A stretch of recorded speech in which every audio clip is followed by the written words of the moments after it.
The Gospel for today according to St. Mark. When Jesus had crossed again in the boat to the other side, a large crowd gathered around him, and he stayed by the lake. Then one of the leaders of the synagogue, named Jairus, came forward, and when he saw Jesus he threw himself down at his feet and pleaded with him, saying, "My little daughter is at the point of death. I beg you to come and lay your hands on her so that she may recover and live." Jesus went with him, and a large number accompanied him and crowded around him. There was a woman who had suffered from bleeding for 12 years. In spite of long and painful treatment at the hands of many doctors, her condition not only had failed to improve but had actually become worse, and she had spent everything she had. Having heard about Jesus, she came up behind him in the crowd and touched his cloak, for she thought, "If I simply touch his clothing, I shall be made well."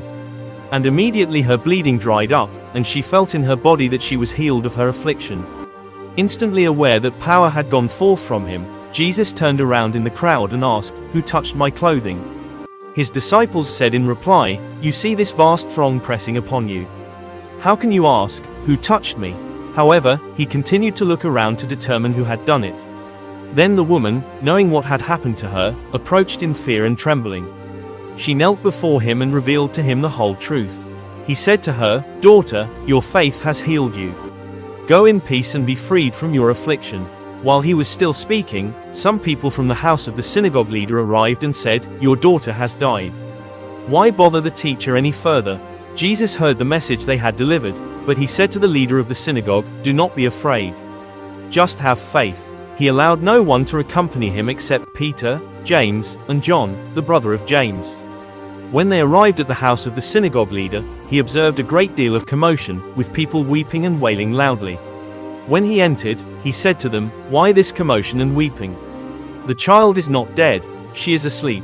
In response, they laughed at him. After sending them all outside, he took with him the child's father and mother and his own companions and entered the room where the child was.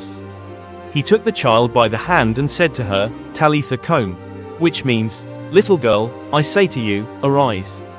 And immediately the girl, a child of 12, got up and began to walk around.